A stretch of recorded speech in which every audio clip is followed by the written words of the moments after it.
my amazing viewers. Thank you so much for joining me on my program once again. I appreciate you wherever you are connecting from. If you have not subscribed to my channel, please kindly subscribe to my channel. Click the notification bell so that you'll be notified each time I upload a video.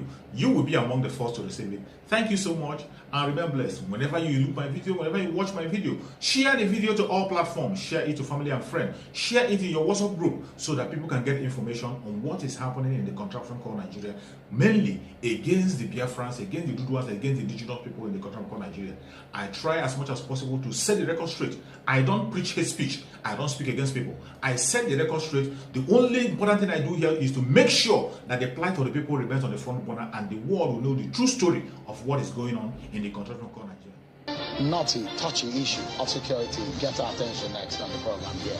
The House of Representatives and the Senate are asking President Buhari to immediately employ the services of mercenaries to bring an end to the scourge of insecurity in the country.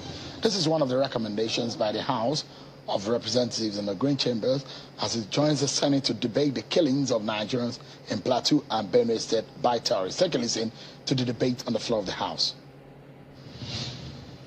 Why I blame the president? Why will you continuously maintain one national security advisor over all these years of your government? Why you maintain somebody who cannot be able to see outside the box or who believes in one particular tradition? I don't think we are going to get it correct. If the president means well to this country, and if we are really trying to look for solution, he has to immediately sack the national security advisor. Two, he had to remove his Minister of Defense. Is our president aware of what is happening to the people of this country? Is he holding the strategic operational commandants responsible for the failure of the protection of life and properties of the people of this country? Mr. Speaker, who are the various security agencies that are supposed to protect the life of the people? Of course, the armed forces, the army, the air force, the police, the navy, call them. Mr. Speaker, we vote money to these agencies every year, and we provide supplementary budget to these agencies. They cry of arms and ammunition. This hallowed chamber approved money to them. But we will be failing our constituents if we did not, as parliament, as the representative of the people, hold somebody accountable.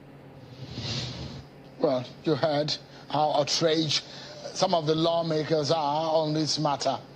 Well, we try to also crunch some facts and in the last 3 days. Take a look at what the scenario, what has happened from Taraba State, where a district head of Mazi community in Taraba State was killed after gunmen attacked a mosque in the Sardauna local government area of the state.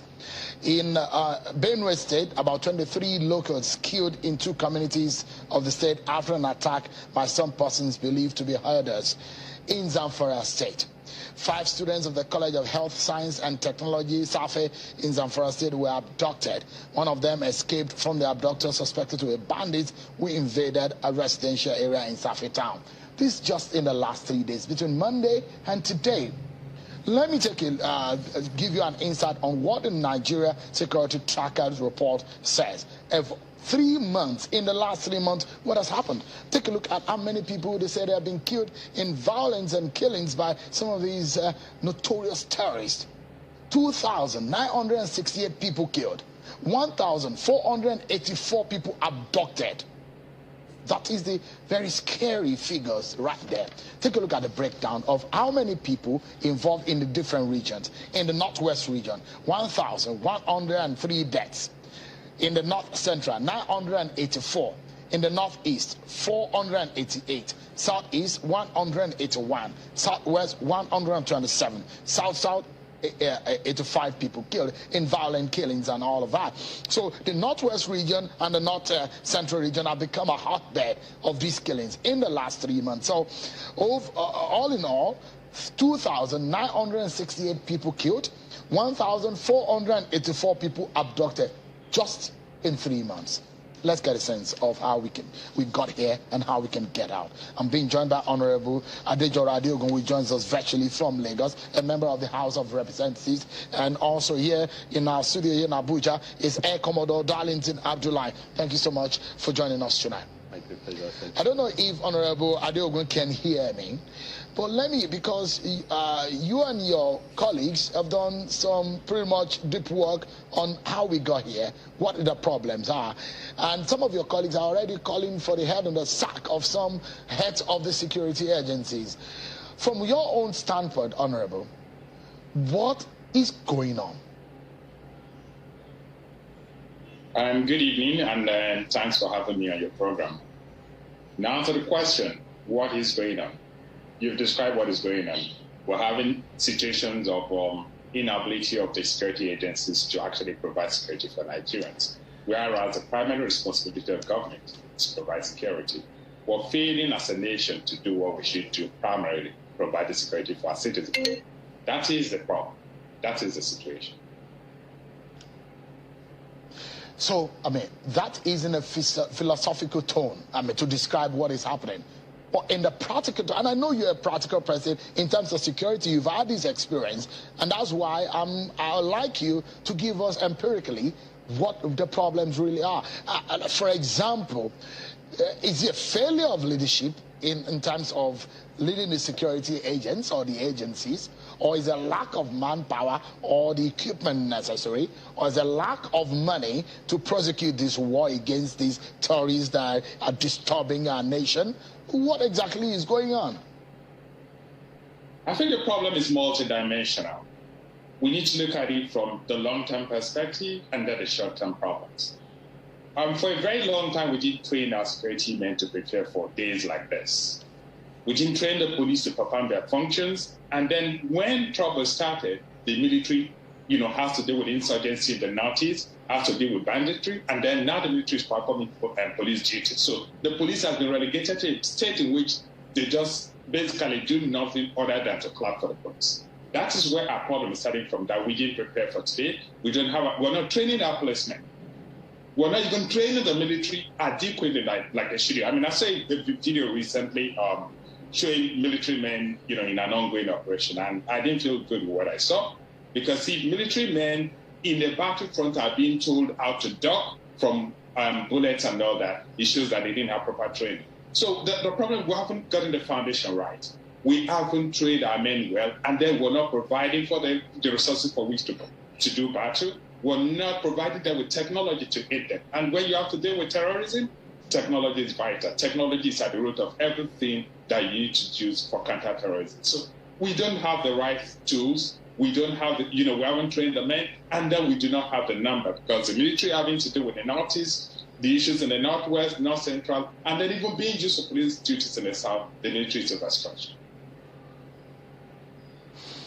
Now, unfortunately, let me come to the Abuja studio. Unfortunately, we're in a state of war. If people of this number are being killed, I'm not certain how many people are being killed in Ukraine with a Russian invasion. And it's obvious that these terrorists are waging war on our people. Now, it's a difficult situation to starting from the beginning in a situation of war. But we need to start from somewhere. You are practically beyond the field. How did we get here? Because Honorable has described that it's a multidimensional problem. But for you, what's perhaps the biggest problem in all of this?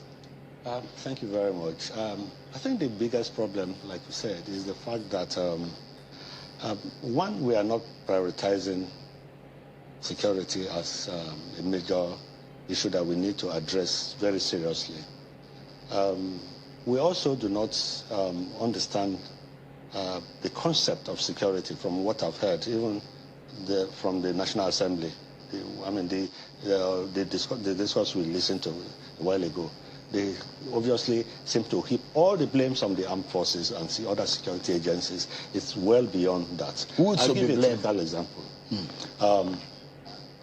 Now, we have lost control of our youths because the criminal elements do not lack the youth to recruit into their various groups. There is an endless supply of it. That's why no matter how many you kill, they are ever, they have enough recruits, new recruits to take on. So what have we done wrong at that level? We have, like I keep saying, even at the primary and secondary school levels, we have students or these children becoming members of cult groups now. I mean, previously we used to talk about university level, cult at the university level, and so, but it's gone down to primary school level. We have a situation now in which secondary school students, not only have girlfriends, but they are killing the same girlfriends for money rituals. To make money. They are more focused on money than academic excellence. To attain. In essence, there is a moral decadence. Yes. The moral decadence. The family values and so on. They are at the lowest at this point in time. So, if we do not shield these children, we do not come up with programs that can change the mindset of these children, shield them away from the criminal elements, then the inflow of the children into these criminal groups will continue. Because look at the kidnapping. They are more interested in making quick money than learning in their various schools. So all of these add up to greater problems at the higher level. Now, talking about the issues with the security services, and we all know, we have said it over and over, like the Honorable just said, issues of manpower is one, equipment, but most importantly, technology. You cannot be operating blindly and think that you will succeed. Even if you line up, like I keep saying, line up the entire armed forces in particular areas, maybe along the railroads and so on, that wouldn't stop the maybe the attacks taking place because when you put them there, of course you open other flanks. We are not being sophisticated with our approach. We need to be sophisticated. But we're spending a lot of money. Do you imagine that the money is not sufficient to get the right technology, or is not being judiciously used? What do you think is the gap? Well, the issue is at least we have, even at the National Assembly that we just listened to, they have people that supervise some of these things. Oversight. Oversight. Let them look at the way some of these monies are spent. Because if you allocate money for certain services or operations, check and see how some of these things are. But when we think that, as a layman, you are the expert here. When we got those two Kanu aircraft, we were very joyous and thought that, oh, these guys are in trouble. We're going to clear them out. And as Governor El-Rufai said, go there and clear them out. How difficult is it to clear them out? Before that, you need to have very good surveillance systems. Surveillance systems that, look, these guys move around in motorcycle, long convoys of for several kilometers. Several kilometers of this. We need surveillance systems that can see all of this. We don't need. We don't have all of those? Entire army. Come on, you don't need. We don't have all of those. I don't think what we have now can achieve the kind of can solve the problems. So you're saying right maybe I watch too much of these movies. Yes. You don't think that a general can sit in Abuja and monitor an operations in the northwest? Are we not that sophisticated? That is not the issue. The issue is, we're talking about, okay, look at the Kaduna airport, the rail, all the operational, all the areas where the criminals are operating within the Kaduna state. One very good surveillance system can cover all of those. That is, maybe about 50-kilometer radius system with armed drones and so on. So a few security men seated somewhere can effectively control all of this. So when you talk about monitor what is going on, that is a different thing. There are operational plans that will enable you to sit down and know what is going on. But the way these criminal elements operate in our country, it makes it difficult. If you do not have a very good surveillance system that will enable you to see all of this in real time and also be able to attack as early as necessary. Look at the situation in which over 100 people will be taken away from a train station into the bush to wherever, and we cannot find them. But if you have this surveillance system I'm talking about, you can see them even while in motion, while they are being moved away. There are one or two issues I'd like also to get clarity for our viewers. Let me allow Honorable Adeogun to come back into the conversation. Some of your colleagues are talking about mercenaries. In fact, the governor of Kaduna State recently was also asking that if the mercenaries are not gotten by the federal government to help in the situation, that himself and some of the Northwest governors will have to do that. How easy is it to get the mercenaries to come? And could that be a solution? Well, I'm sorry to say this. I don't quite agree with the issue of mercenaries, and I'll use an analogy. It's a bit funny. I mean, it's like a man is unable to make his wife pregnant and hires another man to make the wife pregnant. At the end of the day, whose wife it's going to be? It's our country. It's our war. We have to take ownership of our battles and win. If you hire mercenaries, you still have to provide for them. You still have to provide resources for them. And when they're done fighting the battle, who will maintain the peace? It's still our people. So I think at this stage, it's not about mercenaries. It's about providing for our troops, training them and equipping them to be able to do battle and win. Even the moral victory itself will strengthen them and improve the morale of the forces, and then they'll be able to combat such crises, in a better way. So, again, is it necessary to call for the sack of the NSA or the Minister of Defense? Would that be a solution too? I don't think that's a solution, because you have to look at the underlying issues. I'm going to give the NSA as an example. Does the law establishing the national security agencies give the NSA power to do some of the things you expect that office to do? No. The office is not as strong as we perceive it is. We tend to equate the NSA in Nigeria with the NSA in the US. They're different entities. They have different levels of power. They have different levels of involvement. So I think that's one area of legislation that we need to strengthen, because I think it leaves a lot of gaps and it makes coordination pretty difficult. Commodore, let me ask you, same question. Do we need the mercenaries? I don't think we need them at this point in time.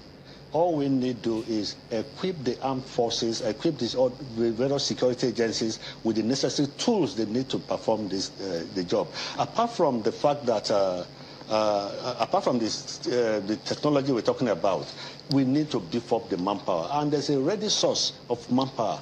That is the reserve force. I mean, we have a lot of retired personnel that are ready to serve. Very ready to serve. To establish or activate, even our laws are provided for all of this. Let us activate the the military reserve force, and let them support the armed forces. For instance, in some of the operational areas in the Northeast, after the armed forces have cleared certain areas, you find out that as they move on, I mean, they keep leaving a few of them behind to hold some of those places. And at the end of the day, they spread out so thinly that they won't be able to perform. And then the enemy, the terrorists have an upper hand. So you don't also... So we need this, maybe they need to activate the military reserve force, so that this way we now support the military operation. What about those who are asking for the sack of the NSA or the Minister of Defense? That is not the issue. That's not the problem. So you agree with the Honorable? I agree with him. Let us provide them the necessary tools, the but technology. Is there enough everything. Coordination amidst the security agencies? I think we have better coordination right now than we've had previously. The conflict between the service chiefs and so on that we witnessed previously, and that's not what we're seeing right now. They are always working together and they're collaborating more to achieve because we need to close now. I'd like a 30 seconds final thought from both of you. First, and on this question, quickly please. My question here will be the notion of fifth columnists within the security agency. Is it a major problem, and how can it be solved? Just 30 seconds. Yeah, it's real, I would say, because first of all, you need to ensure that all the personnel working with you are on the same page with you.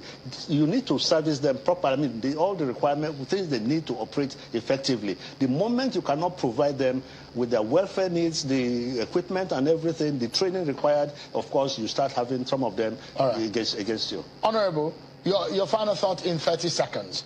the issue of fifth columnist in the security agency, is it a major problem?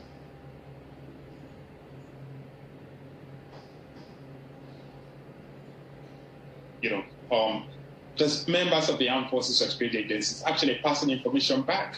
I mean, you had a recent case of people being, arrested or around Kaduna or the Kaduna-Abuja Expressway that had about 60 million naira that, that's supposed to be for ransom. How did they get it? So they definitely have, they have fifth elements within the security forces. Honorable Adejo Radiogun, a member of the House of Representatives, Vice Chairman of the Intelligence Committee. Thank you so much indeed for talking to us tonight. And a retired military officer, Air Commodore Darlington Abdullahi. Thank you so much for your time tonight. I appreciate it. Thank you so much. Thank you. We're not in a state. Thank you so much for your patience to watch from the beginning to the end. I hope you have learned something from the video you have just watched. The video you have just watched is to bring information to your doorstep and for educational purpose. It is not to demonize anybody. Let us watch continuously and see who can be able to make a sense out of every nonsense we are seeing. We must continue. We move. It doesn't matter what they do. It doesn't matter what they say. They will kill us. We will kill them. At the end of the day, Biafra is here. Thank you for watching. If you have not subscribed to the channel, please kindly subscribe to the channel. Click the notification bell so that you're notified each time I upload a video. You will be among the first to receive it. Thank you and remain blessed. Bye-bye. See you again.